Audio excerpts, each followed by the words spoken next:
invitamos hoy era poder, junto con Marcela Fallero y con Jessica, presentarles un poco cuál es nuestro enfoque respecto a lo que tiene que ver con lo que es seguridad de la información, ciberseguridad, en todo este contexto dentro del cual todo lo que está relacionado con los datos, principalmente, o sea, hoy por hoy con la gran presión regulatoria y legal que estamos teniendo a nivel global, a nivel de datos personales particularmente, ¿no? O sea, no solamente el hecho del enfoque de la seguridad de la información como lo veníamos viendo hasta hace algunos años atrás, sino principalmente lo que tiene que ver con temas de privacidad. Y sobre todo dentro del contexto post-pandemia, digamos, en el cual la tecnología en sí y todo lo que está asociado al uso de la tecnología por parte del negocio, hoy por hoy tenemos, digamos, un gran riesgo, sobre todo a nivel de cumplimiento, ¿no? O sea, como ustedes saben, el tema, digamos, del negocio y el cumplimiento hoy es una de las cuestiones, digamos, también que más está complicando a las compañías. Así que bueno, nada, quería presentarles a Marcela. Marcela es una especialista reconocida en seguridad de la información, seguramente muchos la conocen acá. Bueno, no sé si querés iniciar. Nosotros, bueno, esta presentación después la vamos a compartir por mail, así que todos la van a tener, ya conocen nuestro estudio. Marcela es especialista en seguridad de la información y es responsable del programa de seguridad en la Fundación Sadowski. Jessica, que nos va a acompañar también, es nuestra supervisora de protección y privacidad de datos, ¿sí? del equipo de Gobierno de Tecnología y Ciberseguridad de BDO, del cual yo soy el socio de todos estos temas que bueno, vamos a ir hablando en el día de hoy. Bien. ¿Por dónde empezar? A ver. Tenemos 30 minutos, así que no esperen una clase de protección de datos. Mi especialidad es seguridad de la información. Trabajé en el Banco Central 7 años, en ONTI, en firma digital, hacer gestión de incidentes, en Policía Federal en delitos informáticos, independientemente de la formación. A veces es más importante, ¿no?, lo que uno trabajó que lo que uno estudió. Entonces, bueno, un poco vamos a hablar específicamente de la intersección, ¿no?, entre protección de datos y seguridad de la información en virtud del proyecto de ley, ¿no? Eso es importante saber. Es importante saber que Jessica es abogada. Yo no, mi formación es en ingeniería en sistemas y criptografía, digamos, va por el lado de la seguridad, entonces es importante aclarar los términos.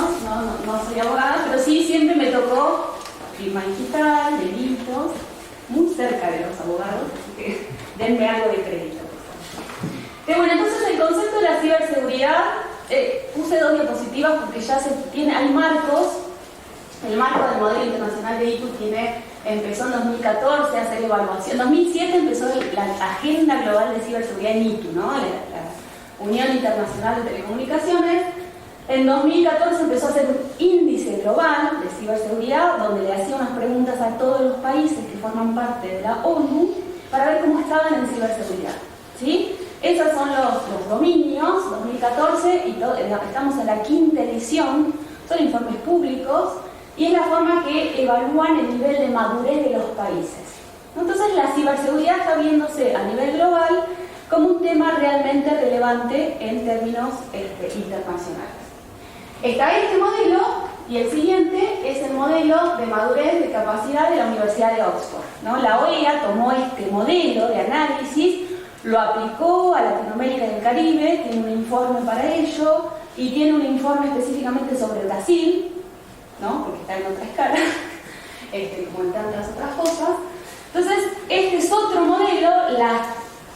Los dominios son parecidos, ustedes van a tener la diapositiva, pueden ver más o menos medidas legales, medidas técnicas, organizativas, marcos de capacitación y educación. Entonces, es una cuestión integral, ¿no? Digo, no es porque lo diga yo, ya varias gente, muchos profesionales, gobiernos están involucrados en estos marcos para decir que la ciberseguridad Primero que es transversal y después que es el impacto a nivel nacional. Esta es una referencia y ahora vamos a entrar con el tema. Alfonso, 5 minutos porque tengo importante. Los principios de protección de datos, de hecho, en unos gráficos que me gustan hacer, porque vieron que esto siempre la comunicación es muy importante, y esto si fuera texto tiene que ser 50 hojas, que realmente no es atractivo de leer, pero bueno, estos son los principios de protección de datos que están en el proyecto de ley. ¿Sí? En una versión anterior yo había puesto una actualización de la OEA, que había dicho que yo había puesto más o menos lo mismo, ¿no? Pero no era específicamente como está escrito en el proyecto de ley. Esta versión, así como están, son artículos, o sea, artículos en el proyecto de ley de protección de datos. Muchos, si no todos, ya están en la ley vigente, 25.326. Nosotros tenemos ley de protección de datos del 2000. Entiendo que todos están en tema, pero bueno, del 2000 ahora, no voy a hacer ninguna referencia, pero sabemos que cambió muchísimo. Ahora el proyecto de ley está no solo abordando la seguridad, que es lo que nos toca, de una manera diferente, sino que además está incorporando temas como el perfilamiento, ¿sí? El perfilamiento algorítmico. Está abordando el principio de portabilidad, que en la actual ley no está. Después, el de transparencia no está específicamente, pero más o menos. No, después todo lo demás, más o menos está en el proyecto de ley, en la ley vigente, pero bueno, obviamente esto está basado en el Reglamento General de Protección de Datos Personales de Europa, y trae unas cuantas actualizaciones que son necesarias para el estado de la red. Particularmente el principio de seguridad de los datos siempre fue un principio de protección de datos. Lo que cambia es cómo está redactado.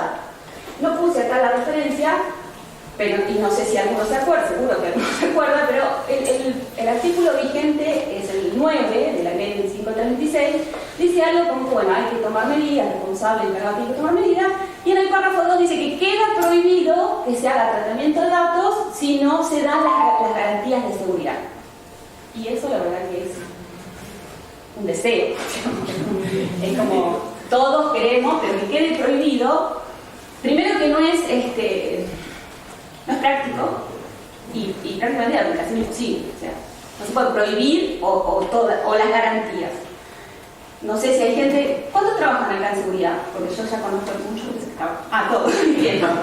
Bien, entonces, porque hay cosas que si no las tengo que explicar. Para los que trabajamos en seguridad, no existe riesgo cero, no necesito ninguna explicación y jamás voy a poder garantizar seguridad, ni que está protegido, ni que va a ser incidentes. Entonces, partiendo de ahí, partiendo de cosas que los que trabajamos en seguridad sabemos desde que trabajamos en seguridad, ese principio es, permítanme en este contexto de charla, ridículo, ¿no? Es una cosa impracticable. Entonces, bueno, ¿qué es lo que dice? Lo vamos a ver un poco más adelante, pero bueno, del lado entonces, ya que puedo avanzar, ya que hay bastante gente de ciberseguridad, o de seguridad de información, tenemos las propiedades de la seguridad informática, las propiedades de seguridad de la información, ¿sí? Información entendiendo que es independiente del soporte, ¿no? La seguridad informática siempre está sobre un soporte digital, la seguridad de la información se habla de toda la información, esto es básico, pero a veces hace falta aclararlo.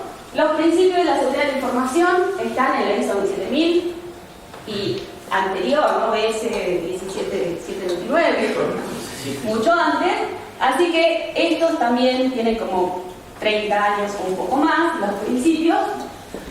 Entonces ahí, ¿pero qué pasa? Son temas diferentes, aquellos son temas legales, y por ahora, créanme, esta parte no es legal. Por ahora. Digamos, en Brasil ya tenemos un proyecto de ley de política, ya hay las estrategias de seguridad más o menos, lo podemos charlar, pero las leyes, ¿no? Chile tiene bastante avanzado la ley marco de ciberseguridad y protección de infraestructuras críticas, bastante avanzada. El proyecto de ley de Brasil no está tan avanzado, pero lo presentaron y es un proyecto súper ambicioso en términos de formación, de integración, en esto que hablamos de la transversalidad. Entonces, vamos a decir hoy que aquella parte hoy es legal, esta parte es técnica, ¿no? Más allá, ¿por qué digo esto? Porque son los enfoques actuales, no porque realmente sea así. Porque si queremos que los sistemas den todas esas garantías, es tan técnico como la seguridad. Eso está claro. Entonces, que no pase, que en general no suceda esto, viene por otros temas, no porque, digamos, no esté pensado. Entonces, no porque no sea así, ¿no? Si yo quiero garantizar la minimización de datos, el que diseña el sistema tiene que saber para qué se van a usar esos datos y cuando lo diseña pedir la mínima cantidad de datos, ¿sí? No vamos a hablar de esto, pero quiero decir que para mí debería ser un principio de seguridad más que de protección de datos, ¿sí? Porque después cuando yo pido un montón de datos y esos datos se fugan, otra vez tenemos los problemas de seguridad. A mí me gusta se fuga, pero voy a usar ese fuga porque es el uso, ¿no? Los datos no se fugan, no se van solitos. Pero bueno, se usa, se fugan los datos, se filtran, todas esas cosas. Tenemos un montón de problemas con la terminología, pero bueno.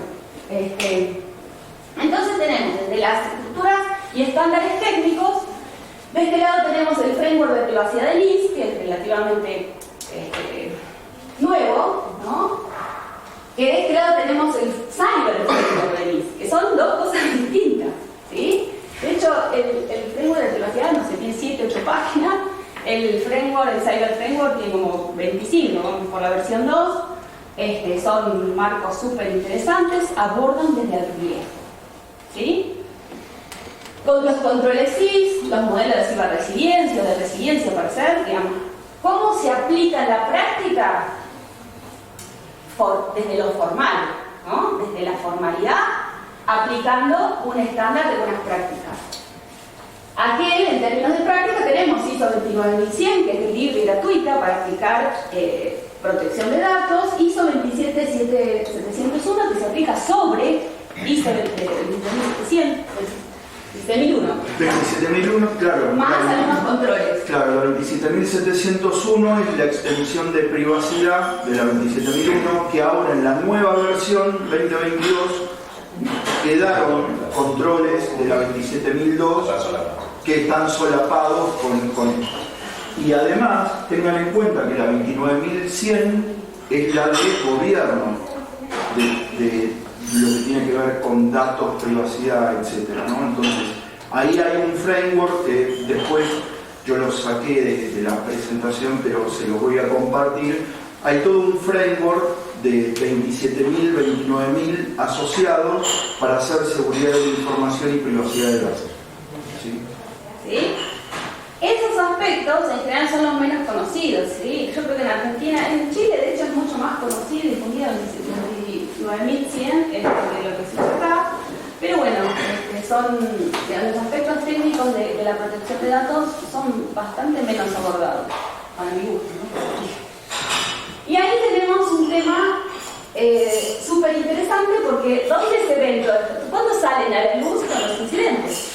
No, con los incidentes, ¿qué? ¿Protección de datos o seguridad de la información? Y depende, si afecta a datos personales, es un incidente que afecta a datos personales, ¿sí? Los famosos data breach, porque data breach es todo. Se perdieron, se fueron, se fugaron, se filtraron, se perdieron, toda la nomenclatura de los abogados. ¿No? Para nosotros, bueno, lo vamos a ver. Entonces tenemos ahí, básicamente, que esto explota, por decirlo de alguna forma, con los incidentes. ¿Por qué? Porque si el incidente afecta a datos personales y ese incidente afecta específicamente a la confidencialidad, tipo ransomware, creo que no tengo que explicar en el auditorio qué es, entonces se roban, tampoco es un robo, porque no es un robo técnicamente, políticamente, así de lindo el tema, pero bueno, se roban los datos con un ransomware y después se extorsionan para publicar, ¿sí? O para publicar, para dar la clave, para no publicar, para retrasar la publicación. Hay un tarifario dependiente del grupo de ataque, ¿no? tenemos un montón de variantes. Pero los incidentes son la clave, ¿sí? Hay incidentes donde se roban datos, y se roban datos personales, y ahí aplica la protección de datos personales. Entonces, uno, si no tiene una identificación de los datos, vamos a ver una diapositiva donde hablamos un poquito más de eso, y una clasificación de los datos, ¿sí? Va a ser difícil que una organización, cuando le roban o cuando le cifran y se llevan datos, si no tiene identificado dónde tienen esos datos, sepa qué le robaron. Eso es. ¿Ustedes creen que no puede pasar? O sea, no les voy a preguntar acá, pero pasa mucho. Y ahí se mezcla con otro tema, ¿no? El artículo 20 y el 21 del proyecto de ley de protección de datos es el 20 es seguridad de los datos personales, el 21 es notificación de incidentes. ¿Sí? Entonces, el incidente, para mí, el incidente es el objeto de estudio de la seguridad. ¿Por qué? Porque eso, prevenirlos, riesgos, medidas técnicas organizativas, o es contener impactos, mitigar impactos, restablecer servicios. ¿Sí? Entonces tenemos ante, preventivo, y tenés reactivos, como los controles históricamente. Agrego algo, perdón, más. Ahí tengan en cuenta en esto. Ya te había No, Bien. En esto que comenta Marcela respecto del tema de incidentes, tengan en cuenta que desde el punto de vista práctico también, hoy por hoy ya la gestión de incidentes queda como extendida a poder identificar qué tipo de dato es el que está involucrado dentro del incidente, porque a su vez el proceso debería de ser modificado o varía de acuerdo a si es un dato personal o es cualquier otro tipo de dato. Nosotros tenemos muy presente a nuestra responsable de RIS, en medio de hoy, por ejemplo, dentro de lo que tiene que ver a nivel de seguridad, en el caso de tener un incidente de seguridad relacionado con datos personales, el proceso que hoy la gente de seguridad de la información está manejando debería de incluir dentro del flujo, si es un dato personal, el avisarle a ANA, para que ANA, junto con quien corresponda, ejecute lo que tenga que ejecutar en la Agencia de Protección de Datos, avisarle al dueño de los datos, etc. Esto lo que quiere decir es que, obviamente, con lo que nos comenta Marcela, no solamente cambia un tema legal, sino que también cambia la operatoria, la operación en sí de lo que hoy estamos haciendo a nivel de seguridad en función de lo que tiene que ver con privacidad. Les puedo comentar que la Agencia de Acceso a la Información Pública sancionó a Cencosud de ransomware por no notificar a los titulares de los datos. ¿Sí? Digo, no está regulado hoy, pero es una buena práctica en términos de protección de datos. Es una buena práctica, debería estar incluido ya en los planes de respuesta de incidentes. Si afecta a dato personal, notificar a los titulares de los datos. ¿Sí? Eso va, no, la resolución está, está pública, no está firme, porque vieron que siempre, a ver, yo no voy a hablar mal de los abogados, pero hablan mucho de los abogados. Digamos, se necesita que está apelada, o sea, la agencia es una sanción administrativa y está apelada en sede judicial. O sea, la resolución, la sentencia no está firme, pero está ahí. Obviamente, vamos a hablar un poco después de la notificación, pero ahí, digamos, la clave es el incidente. La siguiente. Un tema, bueno, si todos están de seguridad, no sé, ¿todos conocen el concepto de autodeterminación informativa? No. Me encantó, porque siempre que los datos de las abogadas hablan de protección de datos, como que dan por sabido que es la autodeterminación informativa. Porque es, digamos, el core de la protección de datos, ¿sí? Que uno tenga control sobre sus datos. Lo dice ahí un poco más largo, pero que uno, titular del dato, tenga control sobre los datos propios, a eso se llama autodeterminación informativa. Y siempre que un abogado hable de protección de datos va a hablar de la autodeterminación informativa. ¿Sí? De hecho, no estaba la definición en la ley actual, entiendo porque se da por conocido, ¿no? Es un concepto, así como en seguridad de información a veces no explicamos qué es integridad, disponibilidad y confidencialidad, porque entiende que va de suyo, como dicen aquí. Pero bueno, el concepto clave de la protección de datos es el control que cada uno de nosotros como titulares de los datos tenemos que tener. ¿Sí? Es el artículo En nuestra Constitución está en el artículo 3, el derecho de acceso, el 43, perdón, párrafo tercero, lo que por eso se llama habeas data, ¿no? El acceso. ¿Por qué tenemos derecho de acceso y todos los derechos que vivimos ahí? Porque son nuestros datos y tenemos que tener el control. Entonces, parte de ese control es tener el derecho de acceso, ¿sí? Digo porque ahí hay un montón de conceptos. En ese sentido, por ejemplo, el proyecto de ley está muy bien porque explica, como es basado en principios, cada uno de los términos está explicado, ¿sí? Así que es interesante. No sé si es una lectura súper interesante, pero digamos, cualquiera que trabaje en seguridad debería tenerlo listo. La próxima, bueno, y acá está, ¿no? Nosotros en seguridad de información hablamos de integridad, disponibilidad y confidencialidad. La primera clase de seguridad de información de cualquier curso mínimo empieza con integridad, disponibilidad y confidencialidad. Pero bueno, estos son los técnicos, nosotros, ingenierías, cualquier curso de seguridad de información, pero siempre que lean alguna ley, lo más probable, no esta, digamos, no el proyecto de ley, pero todas las demás, es probable que hablen de esto, de daño, alteración, destrucción parcial, creación no autorizada.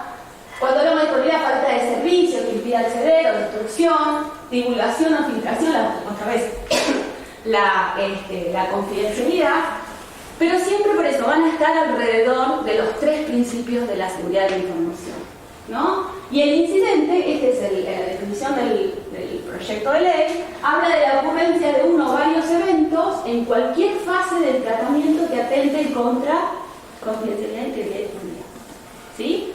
Entonces ahí el incidente es el que va a venir a unir definitivamente, así, la seguridad de la información con la protección de datos.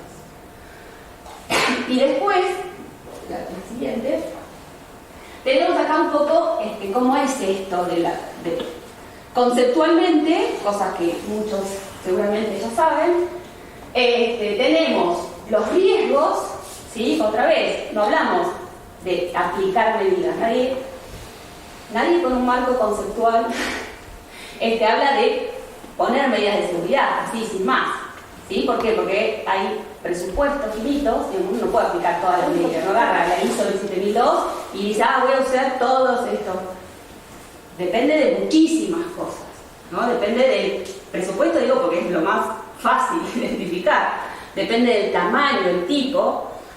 La gestión de riesgos lo que va a poner es eso, va a poner topes, va a hablar de un nivel de riesgo aceptable. De hecho, tengo que hablarlo, tengo que decirlo,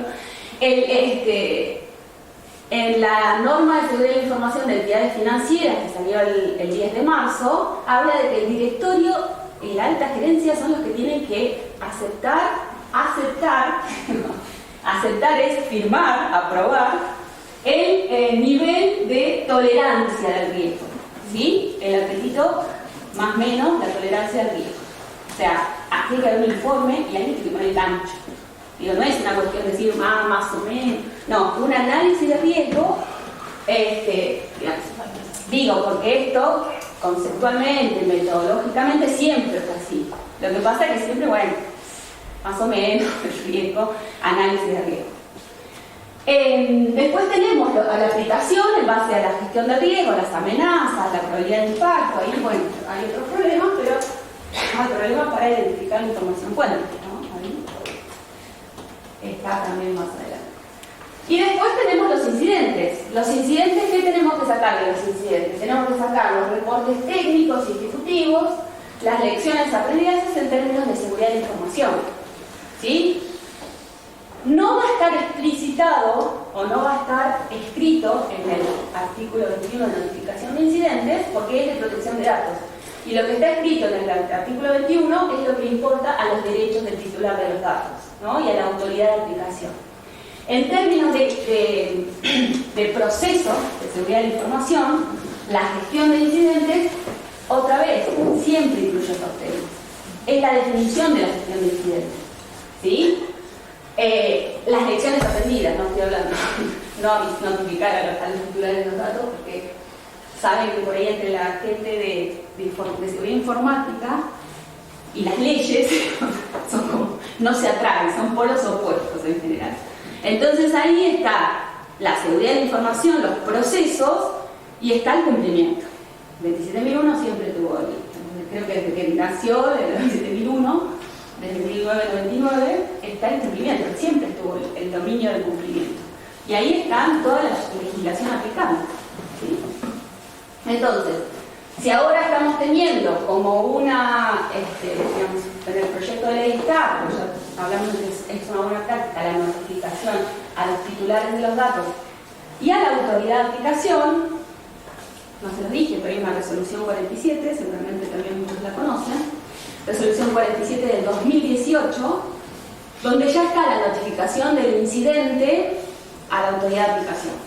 Nosotros, en nuestras normas, ya está, además de que se brindan ahí unas cuantas recomendaciones sobre la notificación, sobre la gestión de incidentes, ¿no? Son normas de seguridad, son requisitos de seguridad y también hay sobre notificación y prevención de incidentes. Entonces tenemos, digamos, ya en un vistazo la gestión de riesgos, que son por otro lado los grandes procesos, por decirlo de alguna forma, de seguridad de la información. La gestión de riesgo, que es lo más preventivo, los controles de seguridad, ¿no? Y después la gestión de incidentes, el proceso de gestión de incidentes. La siguiente, la anonimización. Este es otro concepto que está incluido, está la anonimización y está la pseudoanonimización. Pseudoanonimización. Incluidos en el proyecto de ley. Y esto tiene que ver mucho con las cuestiones de uso de los datos, para qué se usan. Si uno va a usar a fines estadísticos, siempre hay que anonimizar los datos. Entonces, otra vez, estos conceptos, si no están definidos, a veces quedan, aún definidos, pueden quedar muchas dudas. Pues imagínense si no están definidos. Y otra vez, por eso siempre hago referencia, esto tiene que ver en base, digamos, cuáles son los cómo se hace. Bueno, en principio se espera que se den normas. Si esto es una ley, las leyes son principios, después están las reglamentaciones. Se entiende que después de la sanción de la ley, van a haber reglamentaciones de la ley que bajen a mayor detalle un montón de temas, ¿no? En particular, el proyecto de ley está en diputados, o sea, hasta hace 3 o 4 semanas, no, pues digo, un mes más o menos. Está tratamiento en comisión en Senado ahora. Se tiene que juntar mañana. Mañana se juntan a definir. No Hubo un cuarto intermedio desde la semana pasada, el miércoles. Bueno, pero ya salió de diputados. Está en comisión en la Cámara de Senadores actualmente. Teóricamente lo deberían tratar mañana. Wow, bueno. Las comisiones todavía no se llega al recinto. Bueno. Sí. De todas maneras, sepamos de que la ley, hasta que, como decía Marcela, que no hay un reglamento, todos festejamos la ley, pero es inaplicable si no tengo un reglamento, digamos. De hecho que en el 94 festejamos el habeas data y, como dijo Marcela, recién en el año 2000 surgió la ley, entonces puede llevar su tiempo. Y podemos quejarnos de la ley también, si por quejarnos nos podemos quejar. Pero digamos, ¿cuál es el punto también? No es, perdón, y acá también está bueno que discrepemos, no es inaplicable. No, ¿cuál es el punto? El punto están las buenas prácticas, los usos y costumbres y los principios. Los principios de protección de datos son inclusive, por eso a veces es más interesante ver los principios. Los principios son independientes de las leyes, por eso hablábamos de los estándares. O sea, los estándares tienen las buenas prácticas, ¿sí? Y tienen los principios. Como les dije recién, la seguridad de la información, no tenemos una ley y sabemos que hay que aplicar seguridad de la información. O más o menos. Nosotros sabemos, no todos lo saben, vamos a decirlo así elegantemente. Pero quiero decir, no podemos esperar a que haya una ley de seguridad de la información para aplicar seguridad de la información. Bueno, esto debería ser lo mismo, no deberíamos necesitar una ley que nos obligue, pero bueno, digamos, esto para No, yo lo que decía inaplicable, a lo que digo es la propia ley, si yo no le pongo en contexto un framework para poder resolverlo, si no tengo un reglamento, que es un poco lo que vos decís, la ley en sí te dice, che, hay que protegerse. ¿Cómo? Buenísimo.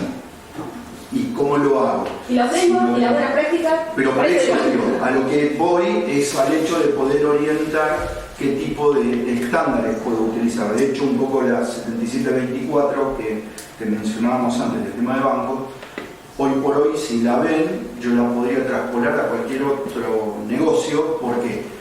Porque tiene la misma estructura casi que las ISO, ¿sí? En donde habla de liderazgo, de gobernanza, de riesgo, y después me pone un marco contextual de gestión para proveedores, para tecnología, seguridad, etc. Entonces, mucho tiene que ver en cómo es la estructura, básicamente. Ya está, me falta poquito, igual no es mucho. Digamos, mitigar riesgos, otra vez, estaba en la diapositiva anterior. Hay un principio de responsabilidad demostrada y documentada. ¿Sí? Hay un principio que está escrito en la ley como un proyecto.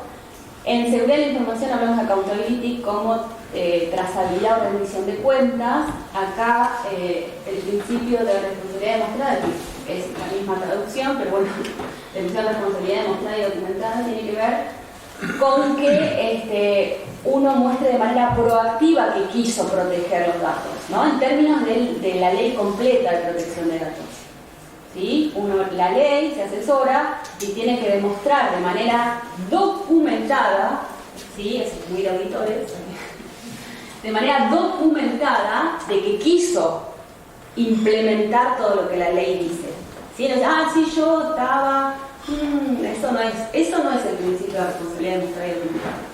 ¿Sí? El principio dice que hay que hacer ese estudio, ese análisis de riesgo, que hay que documentarlo, que de hacer un plan. ¿Sí? Otra vez muy de auditores. Digamos, yo voy a resolver mi problema, quiero hacer un análisis de implementación de la ley. Voy a tener esos famosos gap análisis, o sea, de dónde estoy a dónde quiero ir. Bueno, ¿cuál es ese plan? ¿Lo hice ese plan? Tengo un plan que digo, me falta todo, en el peor de los casos. Bueno, ¿cómo voy a hacer para implementarlo? ¿Sí? Eso es responsabilidad demostrada y documentada. No que conozco la ley y mucho menos. Tener planes de respuesta a incidentes. O sea, la gestión de incidentes puede ser una función dentro de una organización pequeña, puede ser una persona dentro de una organización más pequeña, pero tiene que ser un documento. ¿Sí? Otra vez, la responsabilidad demostrada y documentada. No es que viene el incidente y dice, ahora voy a hacer la respuesta y dice, no, así no funciona. La gestión de incidentes y el plan de respuesta a incidentes, que tiene un montón de actividades, que no son el objeto de esta charla, tiene que ver con que hice todo el análisis de lo que podría pasar, a qué datos podría afectar y cómo voy a responder. Y con responder también tiene un montón de acciones. Significa, como decía recién Fabián, a quién voy a llamar, a quién voy a dar publicidad, cómo voy a dar publicidad del incidente, ¿sí? Básico, fácil. Es algo que se puede hacer con una reunión, ¿sí? Además de documentar, porque los documentos son algo que mucho, últimamente no leemos mucho, nadie lee nada. Pero una reunión... Marce, te agrego que la exposición 3 de este año sacó la guía de planificación y gestión de incidentes de ciberseguridad como para ya darle mayor formalismo. Ahora, ¿cómo se hace eso? ¿Cómo se pasa? Sí, dale. Lo que dice Jessica es que la Dirección Nacional de Ciberseguridad, acá tenemos un ex director nacional de ciberseguridad, sacó una gestión de incidentes, pero es una gestión interna de incidentes, el SER. Sí. Y es una gestión en términos de seguridad. Creo que no dice protección de datos ni datos personales en toda la guía. No, hace una pequeña referencia, pero muy tácita, muy tácita. No quería, veces que no quiero, no me pregunten. No me pregunten. Está circunscrito también para la Administración Pública Nacional, lo cual también es complicado. Apenas. La seguridad y la protección de datos tienen una relación conceptual que, digamos, tampoco hacía falta una clase, digamos, acá lo puse explícitamente porque es el tema. Pero quiero decir, hay muchas veces que en la práctica no tienen nada que ver. ¿Sí? Y en muchas organizaciones, otra vez, la protección de datos es de los abogados y la seguridad de la información es de los técnicos, ni siquiera del gobierno de la organización. Esos son caminos de madurez. Yo creo que muchas organizaciones hoy están en ese punto. La protección de datos es de abogados, llámenlo cuando hay un dato que es personal afectado, en el mejor de los casos, ¿sí? Si saben que hay datos personales. Y la seguridad de la información es seguridad informática, o sea, los que hacen backup, dan usuarios, ¿sí? Eso es un problema de madurez en términos de seguridad de la información y en términos de protección de datos, ¿sí? Entonces, bueno, ni dije riesgos, ¿no? Y gestión de incidentes. Ni dije riesgos. Porque con esa dicotomía. Por eso, entonces, bueno, yo vengo a dar acá las mejores prácticas, no hablar del barro.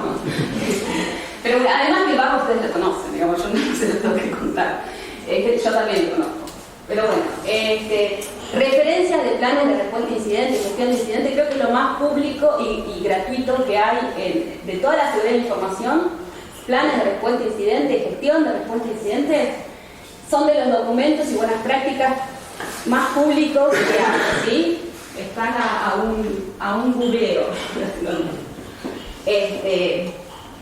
Después ensamblar, o sea, ni siquiera son temas estos prácticos. Lo que puede ser un disparador, un driver, como dicen en muchos frameworks, es tomar la ley de protección de datos para traccionar todos estos temas, ¿sí? Para hacer ver estas vinculaciones y cómo pueden afectar a la organización, porque un tema de incumplimiento puede traer los temas legales. Ahí sí se agarra la cabeza. Si yo me voy a tener un incidente, no sé, pero, digo, tienen que ir a sede judicial. Vieron que eso cambia el enfoque, ¿sí? Otra más, creo que no quedamos. Bueno, estos son los roles que determina. Ahí están el encargado y el responsable, siempre estuvieron. Está el delegado de protección de datos, que es el que sabe de protección de datos y hace cumplir todo lo que dice la ley. Ahí podemos tener otra charla sobre la seguridad de la información del delegado, pero bueno. Sí. Lo otro que me gustaría también que resalte, digamos, es el hecho, sobre todo pensándolo desde el punto de vista de ciberseguridad, uno de los principales puntos de dolor es la cadena de suministro, digamos, ¿no? Entonces, junto con otro tipo de series, creo que se disputan el primer y segundo puesto con ransomware o alguna otra cuestión. Y acá es donde muchas veces nos encontramos también en proyectos nuestros en donde nos cuesta que los clientes vean la verdadera línea límite desde el punto de vista de responsabilidades y acciones a tener en cuenta cuando un tercero es parte del proceso, digamos, ¿no? Hoy, sobre todo con los temas tecnológicos de los servicios de nube, en donde yo ofrezco un servicio que me lo está administrando un tercero. La gestión de incidentes es clave, tener una gestión de incidentes alineada. La gestión de cambios, nadie le da bolilla a la gestión de cambios y es importantísimo tener una buena comunicación en ese sentido. Y también la gestión de riesgos, el hecho de yo poder alinear a mi tercero en cuál es el nivel de aceptación del riesgo que tiene mi organización para que él se alinee conmigo, ¿no? Y otra vez, el tema clave acá está en los aspectos legales. Uno puede delegar tareas, no delega responsabilidad. Si el servicio lo tengo que dar yo, el que va a responder por el servicio soy yo. Si después contraté a uno que contrató a otro, la cadena, ¿no? Porque esta es la cadena. Exactamente. Contraté a uno que contrató a otro, que contrató a otro, el que va a dar la cara es el responsable, ¿sí? Entonces, digamos, ¿cómo se implementa eso? Ahí se implementan los contratos. Otra vez, los ganchos. Ahí está la evaluación del proveedor.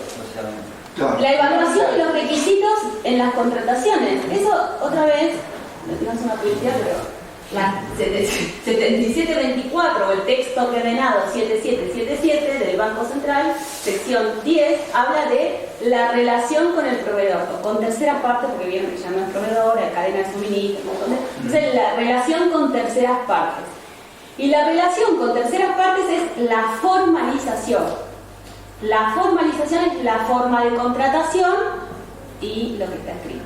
Porque después, cuando hay problema, el que va a ir a dar la cara es el dueño de la empresa que da el servicio. ¿Sí? Ahí, si quisieran buscar, estaba disponible en su momento gratuito, se podía descargar. Hay una norma que es la PAS, una estándar, la PAS 7000 de la British Standard, que es el estándar casualmente para control de cadena de suministro. O sea que si alguien tiene ganas, después del asado del domingo. Son lecturas muy, muy relajadas. Bueno, Bien.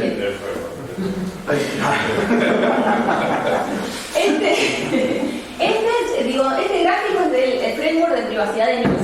¿Sí? Todos conocen NIST, es el Instituto de Estándares de Tecnología de Estados Unidos. Todas las publicaciones son gratuitas en inglés, pero gratuitas, abiertas, uno googlea y están ahí. Y en particular para el Cyber Framework de seguridad y para el de privacidad de NIST tienen sitios, tienen micrositios para exponer. Quiere decir que le están dando mucha importancia. Entonces tenemos los riesgos de seguridad y los riesgos de privacidad. Ya vemos que son otra vez temas separados, pero donde se encuentran en los incidentes. ¿Sí? Ahora, los incidentes, estos textos que puse para explicar, quiere decir, si tenemos un incidente y después tenemos que notificar, ¿no? Esto que les decía hoy, primero tenemos que evaluar riesgos. Cuando se evalúan riesgos es que se hace la identificación y la clasificación de los activos de información. Ahí hay que ver en la identificación cuáles de esos activos o datos son personales, ¿sí?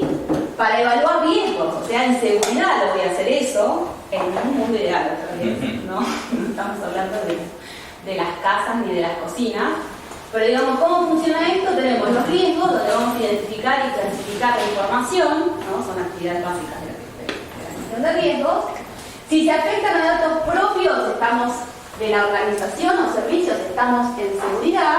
Si se afectan a datos de clientes, usuarios o empleados, ¿sí? No es que solamente son los datos de clientes, también son datos personales. Entonces, ahí vamos a tener que informar ante un incidente, informar a los titulares de los datos y a la autoridad, que es lo que se considera una buena práctica. Entonces, y ahí tenemos los planes de respuesta ante incidentes de ciberseguridad. Entonces, otra vez, en los riesgos y en los incidentes, en las medidas de seguridad, porque si son por cumplimiento requieren protección especial, si son datos sensibles requieren la norma actual. Hay una resolución 255 del 2022 de la Agencia de Acceso a la Información Pública que define específicamente los datos biométricos como datos sensibles, los datos biométricos, los datos de afiliación sindical, orientación sexual, digamos, hay los que son especialmente protegidos por la ley, hay que darle mayor seguridad, entonces hay que identificarlos. Ahí tenemos más o menos cómo no deberían estar tan separados con la seguridad y la protección de datos. Y aparte piensen que no tenemos datos sensibles únicamente en una empresa de salud. Todas las compañías manejan preocupacionales, informes de licencias médicas, el dato biométrico con el acceso a determinado tipo de espacios físicos, cámaras a los sistemas de CCTV, nadie los administra, los dejan tirar los DVR en algún lugar y ahí quedan. Entonces, todo eso, hoy por hoy, tenemos que tener en cuenta de ver de cómo lo, primero, inventariamos, lo reconocemos y sabemos dónde está, para después ver cómo protegerlo. Y en realidad, digamos, el punto de esto que no se va nunca de 0 a 100, ¿no? No es que vamos a hacer todo esto imposible, recursos, tiempo. Responsabilidad proactiva y documentada. Un plan. ¿Qué de todo esto? ¿Cómo voy a hacer? Planes. O sea, ¿cómo demuestro que lo conozco y que hay intención de hacerlo? Porque eso es necesario. Entonces, bueno, nadie está exento de qué país estamos. No creo que nadie vaya a exigirle el cumplimiento full de esto inmediatamente, ni en el mejor de los casos. Entonces, ahí están siempre los planes. Los objetivos de la seguridad del dato, esto está sacado específicamente. Otro problema que tenemos con los aspectos legales en que hablan de seguridad y confidencialidad, porque básicamente no es seguridad de información, siempre hacen referencia al mundo físico, y la seguridad en el mundo físico es el daño, ¿no? Siempre la pérdida, y la confidencialidad, digamos, cuando uno roba una cosa física no hay confidencialidad ahí, entonces tenemos otros problemas terminológicos, pero siempre se habla de garantizar la seguridad y la confidencialidad de los datos personales. Para evitar esto es lo que específicamente está escrito así, y para ello debe adoptar un sistema de administración de riesgos. Este es el actual proyecto, el artículo 20 del actual proyecto de ley, ¿sí? Adoptar un sistema, acá no se usa, en la redacción de las leyes no se usa gestión de riesgos, se usa administración de riesgos, pero es por un tema de usos y costumbres, entiendo. Y ahí van, seguí, por favor, vamos a directamente, porque ya estamos un poco pasados. El artículo, bueno, este es otro tema interesante, ¿no? Esta es una ley que está vigente, es una ley que está sancionada en noviembre, publicada el 30 de noviembre, que decir que ya es efectiva, pero todavía no entró en vigencia. Esto hasta la última vez que me crucé con la gente de la agencia de acceso, todavía no. Porque esto es la adhesión a lo que se llama el convenio 108 Plus, que depende del convenio después le pueden preguntar más a la abogada, pero bueno, es una adhesión a un convenio europeo. Entonces ellos tienen que decirnos ok para que entre en vigencia, ¿no? Ese es más o menos el tema, está publicada, acá ya se hizo todo. El punto es que esto estaba anunciado para junio, o sea, imagínense, fue el 30 de noviembre de 2022, para junio le han dicho que en 3 meses entrará en vigencia. Bueno, no sé, las agendas europeas. El tema es que esto ya está, y esto sí va a entrar en vigencia independientemente de la ley, ¿sí? Independiente del proyecto de ley, se cambie o no se cambie, esto va a estar en vigencia. Y acá otra vez tenemos el tema de las medidas técnicas y la notificación, acá está feo para mi gusto, pero tenemos la notificación ante filtraciones de datos, ¿sí? O sea que esto es, digamos, de aplicación efectiva en, no sé, ahora o la semana que viene, ¿no? Por eso me interesaba traerlo. Y después este es el 20, el artículo 20, no vamos a hablar porque todo lo que está escrito, todo lo que estuvimos charlando antes, ¿sí? Están las medidas técnicas, la adopción del sistema de gestión de riesgos, y dice además que se tiene que tener en cuenta las posibles consecuencias de un incidente. ¿Qué es gestión de riesgos? ¿Sí? Las posibles consecuencias. Ya sé que puede haber un ransomware, porque sabemos que puede haber. ¿Cómo va a impactar? Bueno, eso, las posibles consecuencias de un incidente. Los incidentes de seguridad previos ocurridos. Bueno, ahí yo tengo una línea de tiempo de incidentes porque me interesa. Personal, es una línea de tiempo donde voy registrando los incidentes de manera, lo que sale en los diarios, ¿no? Tiene que haber una evidencia respaldatoria, pero que si no hay información de los incidentes que ocurren, digo, de fuente confiable, y los incidentes que ocurren a la misma organización no son un dato muy confiable, ¿no? Más allá de que un incidente, como está definido, digamos, los incidentes que van a ser notificados, ese va a ser un comentario para la próxima diapositiva, pero digamos, incidente es un evento no esperado que afecta la integridad y disponibilidad económica. Incidentes en las organizaciones hay todo el tiempo, ¿sí? Además, un incidente tiene que ver con un ataque, o sea, sea intencional o no, de la gente que provocó el incidente, no importa, si se rompe un disco rígido, es un incidente. Puede ser que haya terminado su ciclo de vida, ahí alguien falló, puede ser que alguien se llevó por delante un cable, de hecho salió, no me quiero extender. Pero hay una noticia en un Parlamento Europeo que creían que habían tenido un ataque y era que alguien se llevó por delante un cable. Y una zapatilla. Esto salió, sí.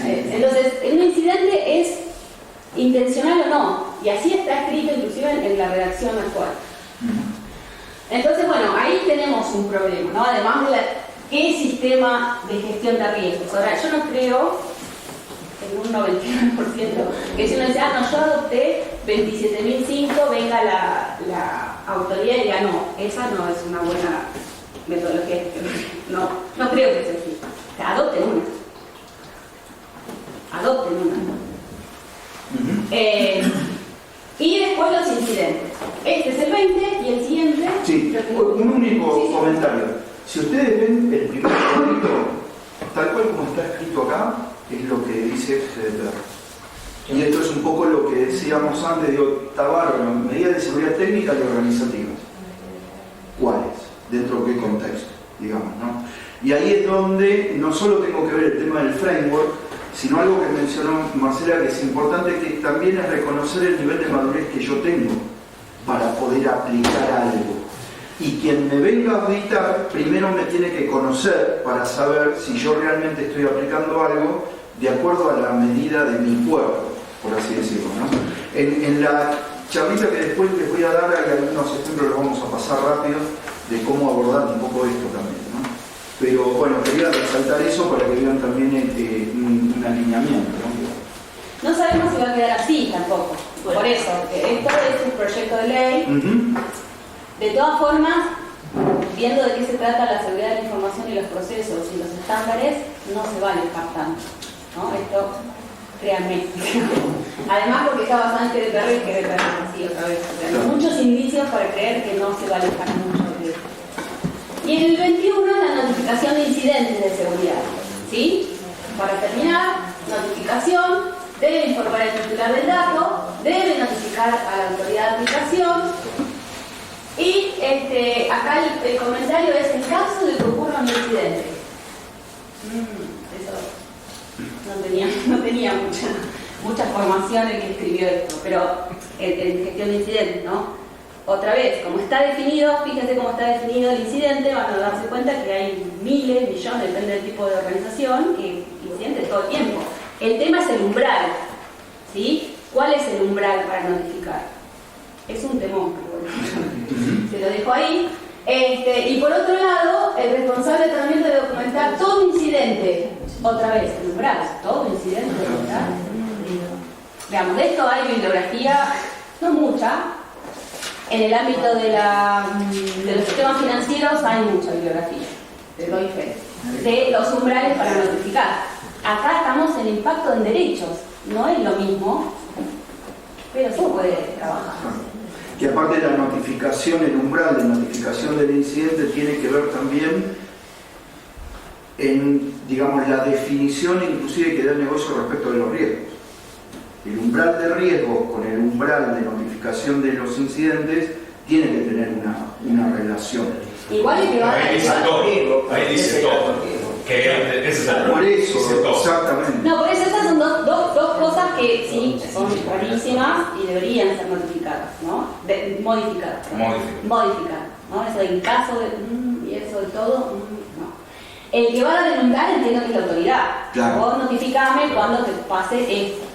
Bueno, ahí dice el alto riesgo, tenemos que definir qué es alto riesgo. Por eso. Exactamente. Sí, ¿Sí? Bueno, creo que... Sí. Pero bueno, gracias por la invitación, Fabián. No, me gusta divulgar estos temas y cualquier cosa se pueden poner en contacto conmigo. Vamos a compartir el mail de Marce también cuando... Pero bueno, los dejo en buenas manos. Gracias. API, Aseguramiento de Procesos Informáticos. Es un área de servicios especializada en gobierno tecnológico, seguridad de la información y ciberseguridad.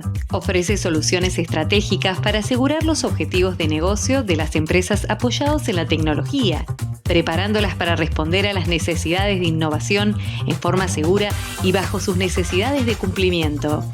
El enfoque de BDO permite no solo atender problemas puntuales, sino mejorar el nivel de madurez tecnológica de manera transversal en toda la organización.